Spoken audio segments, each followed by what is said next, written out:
സിനിമയുടെ കഥയാണോ എന്നൊക്കെ നിങ്ങൾ കണ്ടിട്ട് പറയും. ഞാൻ പറയുന്നത് ശരിയല്ല. അതിനുവേണ്ടി ജോലി ചെയ്യുന്നു, പൈസ ഉണ്ടാക്കുന്നു, എന്നെ ആശ്രയിക്കുന്നവരെ ഞാൻ നോക്കുന്നു. പിന്നെ എന്താ പറയുക, എല്ലാം സിനിമയാണ് സംസാരിക്കേണ്ടത്. നമ്മൾ എന്ത് പറഞ്ഞാലും പ്രത്യേകിച്ച് ഒരു കാര്യം ഒന്നുമില്ല.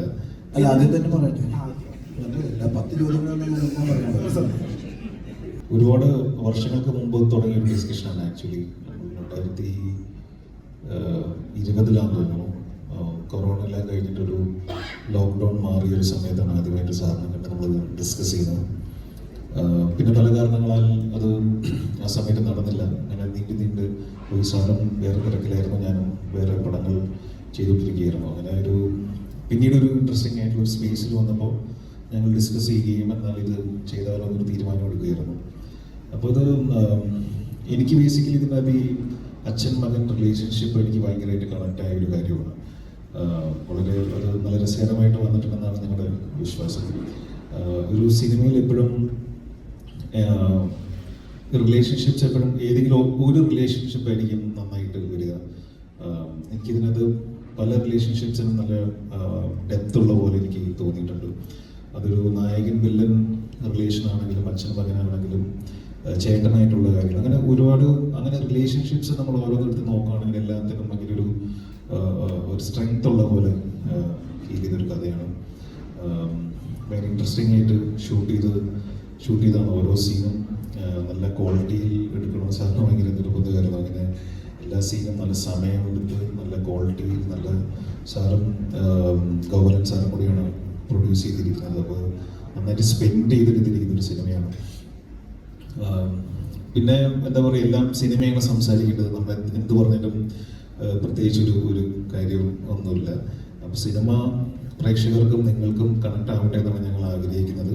അങ്ങനെ കണക്ട് ആവുകയാണെങ്കിൽ നിങ്ങളെല്ലാവരുടെയും കൂടെ ഉണ്ടാവുക, സപ്പോർട്ട് ചെയ്യുക. കാരണം സിനിമകൾ നല്ലത് വരട്ടെ, നല്ല രീതിയിൽ മുമ്പോട്ട് പോകട്ടെ എന്നൊക്കെ എല്ലാവരും ആഗ്രഹിക്കുന്ന ഒരു സമയമാണല്ലോ. നിങ്ങളെല്ലാവരുടെയും സപ്പോർട്ടും പ്രതീക്ഷിക്കുന്നു. Thank you. എല്ലാവർക്കും നമസ്കാരം. ഞാൻ ഉണ്ണിയാണ്ടിയുടെ ആദ്യമായിട്ടാണ് അഭിനയിക്കുന്നത്. 40 വർഷം കഴിഞ്ഞ സിനിമയിൽ 350 സിനിമ അടുത്തായി. പക്ഷെ ഒരുപാട് രാഷ്ട്രീയക്കാരൻ്റെ വേഷങ്ങൾ ഞാൻ ചെയ്തിട്ടുണ്ട്. പക്ഷെ എനിക്ക് ആദ്യമായിട്ടാണ് ഇങ്ങനെ ഒരു രാഷ്ട്രീയക്കാരൻ്റെ വേഷം കിട്ടിയിരിക്കുന്നത്. ഇതുപോലൊരു വേഷം ഞാൻ ഇതിനു മുമ്പ് ചെയ്തിട്ടില്ല. പിന്നെ സിനിമ ഒരു രാഷ്ട്രീയ പശ്ചാത്തലത്തിൽ പറയുന്നു എന്ന് മാത്രമല്ല, ഫാമിലിയാണ് ശരിക്കും സിനിമ. രാഷ്ട്രീയം അതിൻ്റെ അകത്ത് പറയുന്നു, അതിലൂടെ കടന്നു പോകുന്ന ഫാമിലി സബ്ജക്റ്റാണ്. ഒത്തിരി ആർട്ടിസ്റ്റുകളുണ്ട്. ക്യാമറ ഗംഭീര ഒരു ക്യാമറമാനാണ്. പിന്നെ മേക്കിംഗ്, ഞാൻ കുറേ പറഞ്ഞല്ലേ, ഇത്രയും സിനിമകൾ അഭിനയിച്ചെങ്കിലും ഞാൻ ഇതുപോലൊരു ഡയറക്ഷനിൽ ഞാനിപ്പോൾ ഇരുന്നോട് പറയുന്നതല്ല, ഞാൻ ആദ്യമായിട്ട് അഭിനയിക്കുന്നത്. കാരണം കുറേ ഡയലോഗുകൾ, ഞാനത് പറയാനുള്ള കുറേ ഡയലോഗുകൾ ഞാൻ ബൈഹാർട്ട് പഠിച്ച് വെച്ച് അതിങ്ങനെ ആയിരിക്കും എടുക്കുന്നത്. ഇത്രയും സിനിമകൾ അഭിനയിച്ചതിൻ്റെ ഒരു എക്സ്പീരിയൻസ് വെച്ച് ഞാനിങ്ങനെ മനസ്സിലത് പഠിച്ചു വെച്ചു. പക്ഷേ ഉണ്ടിരുന്നതെടുത്ത് വേറൊരു പാറ്റേണിലാണ്. അപ്പം അങ്ങനെ ഞാനത് പഠിച്ചു വെച്ചിട്ട് വിഷമം കൊണ്ടല്ല ഞാൻ പറയണത്. അതല്ലാതെ എടുത്തു കഴിഞ്ഞപ്പോൾ അതിനൊരു ഭംഗി സ്ക്രീനിൽ കാണാൻ പറ്റി, ഭയങ്കരമായിട്ട് അഭിനയിക്കാനും പറ്റി. ഭയങ്കരമായിട്ടും തന്നെ എൻ്റെ കഴിവനുസരിച്ചിട്ട്. ആദ്യത്തെ ഷോട്ട്, സിനിമയിലെ ആദ്യത്തെ ഷോട്ട് കഴിഞ്ഞപ്പോഴും ഞാൻ ചോദിച്ചു ശരിയായോ എന്ന്. പറഞ്ഞു ഓക്കെ. അങ്ങനെ അത് ആ ക്യാരക്ടറിലേക്ക് കയറാൻ എനിക്കൊരു ദിവസം എടുക്കേണ്ടി വന്നു. പക്ഷെ പിന്നീട് അങ്ങനെ കുറേയും കൂടി ഒരു സപ്പോർട്ടോട് കൂടി എല്ലാവരും സപ്പോർട്ട്. ഇപ്പോൾ നിവിനും ഒക്കെ ചെയ്തേക്കുന്നത് ഞാനിപ്പോൾ എഴുതി കൊണ്ട് പറയുന്നതല്ല, നിവിൻ ഇതുപോലത്തെ ഒരു ക്യാരക്ടർ ചെയ്തിട്ടുണ്ടാവില്ല ചിലപ്പോൾ. കാരണം അത്ര ഭയങ്കരമായിട്ട് ചെയ്തിട്ടുണ്ട് നിവിൻ, ഷറഫുദ്ദീൻ, മേനോൻ സാറ്. മേനോൻ സാറിൻ്റെ പ്രത്യേക നമ്മളിതുവരെ കണ്ടിട്ടുള്ള മേനോൻ സാറില്ല, സായികുമാർ, ഷറഫുദ്ദീൻ എല്ലാവരും. അപ്പം ആ ഒരു സന്തോഷത്തിലാണ് ഞങ്ങളെല്ലാവരും. പിന്നെ ഇതിൻ്റെയൊക്കെ അഭിപ്രായം കണ്ട് പ്രേക്ഷകരാണ് അത്. പിന്നെ സപ്പോർട്ട് ചെയ്യേണ്ടത് നിങ്ങളെല്ലാവരുമാണ്. നിങ്ങളുടെ സപ്പോർട്ടും നന്നായിട്ടുണ്ടായാൽ ഏത് സിനിമയും വിജയിക്കും. ഇതിൻ്റെയും വിജയത്തിൻ്റെ പിന്നിൽ നിങ്ങളുണ്ടാവുമെന്ന് വിശ്വസിക്കുന്നു. Thank you. അപ്പോൾ സാറിന് അങ്ങനത്തെ ഒരു ഭയമുണ്ടോ? സാറിന് രാഷ്ട്രീയം വെളിപ്പെടുത്താനൊരു ഭയമുണ്ടോ? രണ്ടാമത്തെ ചോദ്യം അല്ല, ആദ്യം തന്നെ പറയട്ടെ. എല്ലാ 10 ചോദ്യങ്ങളൊന്നും പറയാം. ആദ്യത്തെ ചോദ്യത്തിന് മറുപടി അറിയാം. എനിക്ക് ഈ കേരളത്തിലുള്ള എല്ലാ പാർട്ടിക്കാരായിട്ടും വളരെ അടുത്ത ബന്ധമുണ്ട്. അവരൊക്കെ എൻ്റെ സുഹൃത്തുക്കളുണ്ട് പലരും. ഞാൻ അങ്ങനെ സ്നേഹിക്കുന്നവരാണ്. പോലെ അനി രണ്ടാമത്തെ പറഞ്ഞു. രണ്ടാമത്തെ ചോദ്യം, ഇപ്പൊ ഇങ്ങനെ ഒരു ഡിപ്ലോമാറ്റിക് ആയിട്ടുള്ള ഒരു ആൻസർ ഇപ്പൊ ബി ഉണ്ണികൃഷ്ണൻ സാറൊക്കെ ഇടതുപക്ഷ സഹയാത്രികനാണെന്ന് വളരെ പ്രത്യക്ഷത്തിൽ പറഞ്ഞിട്ടുള്ള ആളാണ്. അപ്പോൾ ഇത്തരത്തിലൊരു ഡിപ്ലോമാറ്റിക് ആയിട്ടുള്ള ആൻസർ വരുന്നത് മറ്റുള്ളവൻ എന്ത് വിചാരിക്കുമെന്ന ചിന്തയിൽ നിന്നാണോ, അതോ ഇന്നത്തെ കാലഘട്ടം വളരെ സെൻസിറ്റീവ് ആയതുകൊണ്ടാണോ? ഞാൻ അങ്ങനെ ഒന്നും ചിന്തിക്കാറില്ല. രാഷ്ട്രീയമായിട്ടല്ല എൻ്റെ ജീവിതം. എൻ്റെ ജീവിതം എന്ന് പറഞ്ഞാൽ എൻ്റെ വീട്ടിലുള്ളവരെയൊക്കെ നോക്കണം. എനിക്ക് മനസ്സിലായ, അതിനുവേണ്ടി ജോലി ചെയ്യുന്നു, പൈസ ഉണ്ടാക്കുന്നു, എന്നെ ആശ്രയിക്കുന്നവരെ ഞാൻ നോക്കുന്നു. പക്ഷേ ഇതിൻ്റെ ഇടയ്ക്ക് എനിക്ക് ഒരുപാട് സുഹൃത്തുക്കളുണ്ട്. അത് രാഷ്ട്രീയമുണ്ട്, അല്ലാതുള്ള മേഖലയിലുള്ള പരിപാടികൾ ചെയ്യുന്ന പല ആൾക്കാരും എൻ്റെ സുഹൃത്തുക്കളാണ്. ഞാൻ നേരത്തെ പറഞ്ഞിട്ടുള്ള കാര്യങ്ങൾ തന്നെയാണ്. എൻ്റെ കയ്യിൽ എന്തെങ്കിലും കൊടുക്കാൻ ആർക്കും സന്തോഷത്തോടെ ആർക്കാണെങ്കിലും കൊടുക്കുന്നതാണ്. ഇന്ന് വരെ ഞാൻ ചെയ്തിട്ടുണ്ട്. അത് എനിക്ക് സഹായിക്കുക എന്നുള്ളൊരു മനസ്സ് എൻ്റെ മനസ്സിലുള്ള എൻ്റെ അച്ഛനും അമ്മയൊക്കെ അങ്ങനെയാണ് എന്നെ പഠിപ്പിക്കണം. അത് ഞങ്ങൾ എല്ലാവരും ചെയ്യുന്നുണ്ട്. അവിടെ രാഷ്ട്രീയത്തിലേക്ക് ഇറങ്ങി ചെല്ലാനുള്ളൊരു സമയം നമുക്കില്ല. കാരണം ജീവിച്ചത് അങ്ങനെയാണ്. എന്നാലും നമുക്കൊക്കെ എല്ലാവർക്കും നമ്മുടെ ഉള്ളിൽ രാഷ്ട്രീയം അറിയാം. പത്രങ്ങൾ വായിക്കുമ്പോഴും ന്യൂസ് കാണുമ്പോഴൊക്കെ നമുക്ക് രാഷ്ട്രീയം അറിയാം. പക്ഷെ അതിനുള്ള ഒരു സമയം നമുക്കിതിന് മാറ്റി വെക്കാനായിട്ടില്ല. ഒരു സെക്കൻഡ് കിട്ടിയാൽ അല്ലെങ്കിൽ ഒരു സമയം കിട്ടിയാൽ ആ സമയം നമ്മൾ സിനിമയ്ക്ക് വേണ്ടി എന്ത് ചെയ്യാൻ പറ്റും, അല്ല എൻ്റെ ജോലിക്ക് വേണ്ടി എന്ത് ചെയ്യാൻ പറ്റും ചിന്തിക്കുന്നവരാണ്.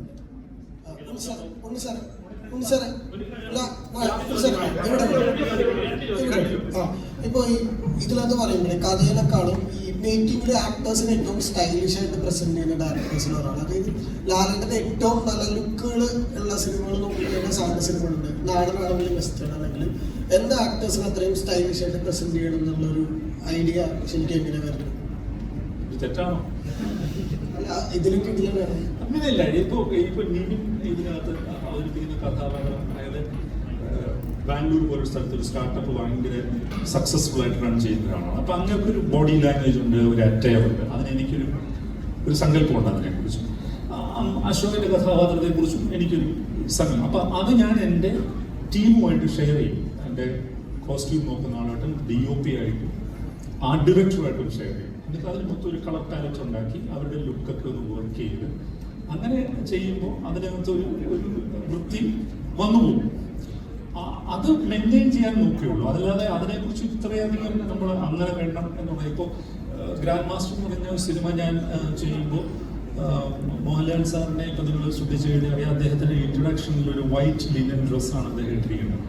പോകെ അത് അദ്ദേഹം ആ കഥാപാത്രം ഭയങ്കര ലേറ്റ് ബാക്ക് ആയിട്ടുള്ളൊരു കഥാപാത്രമാണ്, അലസനായിട്ടുള്ള കഥാപാത്രം. പോകെ ഹാഷ് കളേഴ്സിലേക്ക് അത് കയറി വരും. എന്നിട്ട് ഏറ്റവും അവസാനം ഒരു ബ്ലാക്ക് ഡ്രസ്സിലാണ്. ഈ സിനിമയിൽ അതിനൊരു റിവേഴ്സ് ഉണ്ട്. അത് നിങ്ങൾ കണ്ടു കഴിഞ്ഞാൽ അങ്ങനെ അത്തരം കാര്യങ്ങൾ ശ്രദ്ധിക്കും. ഇപ്പൊ സംസാരിക്കുമ്പോൾ പോലെ രണ്ടാം പിണറായി സർക്കാരിലാണ് നമ്മൾ നിൽക്കുന്നതെന്നാണ് പറയുന്നത്. അപ്പൊ ഇപ്പൊ സാറ് പറഞ്ഞപ്പോ രണ്ടാം പിണറായി സർക്കാർ നമ്മൾ എഴുത്തു തുടങ്ങി. രണ്ടാം പിണറായി സർക്കാർ നിൽക്കുമ്പോഴാണ് പടം നടക്കുന്നത്. അപ്പൊ ഇങ്ങനെ ഒരു പൊളിറ്റിക്കൽ ബയസ് ഉണ്ടാവുമ്പോൾ സ്വയം അങ്ങനെ ഒരു സഹയാർത്ഥികനായിട്ട് നിൽക്കുക, ഒരു പൊളിറ്റിക്കൽ പ്രധാനമുള്ള സിനിമ എഴുതുകയും ചെയ്യുക. അപ്പൊ എങ്ങനെയാ അതിനെ സ്വന്തം രാഷ്ട്രീയ ദർശനങ്ങളൊന്നും വരാതെ ലിമിറ്റ് ചെയ്യാൻ പറ്റുന്നത്? ഈ രാഷ്ട്രീയ ദർശനം വരാതെ ലിമിറ്റ് ചെയ്യുക എന്നുള്ളത് വലിയ ഇലൂഷനാണ്. അറിഞ്ഞോ അറിയാതെ രാഷ്ട്രീയ ദർശനമൊക്കെ നമ്മളെ ഇതിനകത്തൊക്കെ കടന്നു പോകും.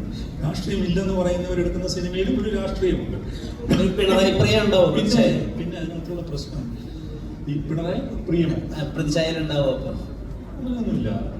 നിങ്ങൾ ഇപ്പൊ ഈ ഇടതുപക്ഷം എന്ന് പറയുന്നതിനെ പിണറായി വിജയമായിട്ട് എന്തിനാണ് ഇക്വേറ്റ് ചെയ്യുന്നത്? ഇടതുപക്ഷ സർക്കാരുമായിട്ട് എന്തിനാണ് ഇക്വേറ്റ് ചെയ്യുന്നത്? ഞാൻ വളരെ എൻ്റെ വിദ്യാർത്ഥി കാലം മുതലേ മാർക്സിസവുമായിട്ട് ബന്ധപ്പെട്ട പുസ്തകങ്ങൾ വായിച്ചും ചിന്തിച്ചും അങ്ങനെയൊക്കെ പോകുന്ന ഒരാളാണ്. എൻ്റെ അക്കാഡമിക് ആയിട്ടുള്ള എൻ്റെ ജേർണിയും അങ്ങനെയൊക്കെ തന്നെയായിരുന്നു. അതിന് നിങ്ങളൊരു മുഖ്യധാരാ പാർട്ടിയായിട്ടോ ഒരു ബിംബവുമായിട്ടോ ഒന്നും അസോസിയേറ്റ് ചെയ്യേണ്ട കാര്യമില്ല. പിന്നെ ഈ അശോകൻ പറഞ്ഞ പോലെ എല്ലാ രാഷ്ട്രീയക്കാരുമായിട്ടും ഈ രംഗത്ത് നിൽക്കുന്ന ഒരാളെന്നതിൽ പ്രത്യേകിച്ച് ഒരു സംഘടനാ പ്രവർത്തനം എന്ന നിലയിൽ എനിക്ക് നല്ല ബന്ധമുണ്ട്. അത് മുഖ്യമന്ത്രി പിണറായി വിജയനായിട്ടായാലും വി ഡി സതീശനായിട്ടായാലും രമേശ് ചെന്നിത്തലയായിട്ടായാലും ഗോവിന്ദ മാസ്റ്റർ ആയാലും BJP-യിലെ ഇപ്പോൾ നമ്മളുടെ പടം തുടങ്ങുന്ന ദിവസം കൃഷ്ണദാസ് അവിടെ വന്നിരുന്നു. അദ്ദേഹം എൻ്റെ അടുത്ത സുഹൃത്താണ്. അപ്പോൾ നിങ്ങളുടെ ആ ചോദ്യത്തിനകത്ത് വലിയ പ്രസക്തി ഇല്ലല്ലോ. അപ്പം ഇത് സിനിമയായിട്ട് കണ്ടാൽ മതി. സിനിമയായിട്ട് കാണുമ്പോൾ അതിനകത്തൊരു രാഷ്ട്രീയമാണ് നിങ്ങൾക്ക് തോന്നിയാൽ നിങ്ങൾ എഴുതും. നല്ല കാര്യമല്ലേ അത്? അപ്പൊ നമുക്ക് കൂടുതൽ ചർച്ച ചെയ്യാം. പ്രതിച്ഛായയിൽ അങ്ങനത്തെ ഒരു പൊളിറ്റിക്കൽ കേരളത്തെ പൊളിറ്റിക്കൽ സിനാരിയോ പ്രസന്റബിൾ ചെയ്തത് ട്രൂ ഇൻസിഡൻസ് ബേസ് ചെയ്ത കഥ തന്നെയായിരിക്കും പ്രതിച്ഛായ. എനിക്കറിയില്ല, നിങ്ങൾ കണ്ടു അത്ര മൊമെന്റ് ഉണ്ടോ, അങ്ങനത്തെ കഥയാണോ എന്നൊക്കെ നിങ്ങൾ കണ്ടിട്ട് പറയും. ഞാൻ പറയുന്നത് ശരിയല്ല. വിൻഡീസിയോട് കൂടി ഇതിനെ സമീപിക്കണം.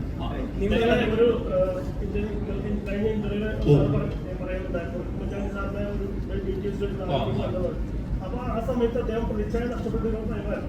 അദ്ദേഹത്തിന്റെ ആ ഒരു സംഭവം പ്രതിച്ഛായ സിനിമയിലേക്ക് അങ്ങനെ ഇൻഫ്ലുവൻസ് ചെയ്തു. ഞാനത് പറഞ്ഞിരുന്നു. എല്ലാ രാഷ്ട്രീയ നേതാക്കൾക്കും ഒരു പ്രൈവറ്റ് സ്പേസ് ഉണ്ട്, അവർക്ക് ഒരു കുടുംബം ഉണ്ട്. അപ്പൊ അവര് പബ്ലിക് റെലമിൽ ഫേസ് ചെയ്യേണ്ടി വരുന്ന പ്രോബ്ലംസ് അവരുടെ ഫാമിലിയും കൂടി ഫേസ് ചെയ്യണം. നമ്മൾ അങ്ങനെ ഒരു പിന്നെ എന്തെങ്കിലും ഒരു ആരോപണ വിധേയനായിട്ട് നമ്മൾ വീട്ടിലേക്ക് കയറി ചെല്ലുമ്പോൾ നമ്മുടെ പങ്കാളിയെ നമ്മൾ കാണണം, നമ്മുടെ മക്കളെ കാണണം, കൊച്ചുമക്കളെ കാണണം, സുഹൃത്തുക്കളെ കാണണം. അതിന് വേറൊരു മൊമെന്റും വേറൊരു കോൺഫ്ലിക്റ്റും ഇല്ലേ? അത് നമ്മളാരും അറിയുന്നില്ലല്ലോ. അത്തരം ഒരു സ്പേസിലേക്കാണ് ഈ സിനിമ കൂടുതൽ കോൺസെൻട്രേറ്റ് ചെയ്യുന്നത്.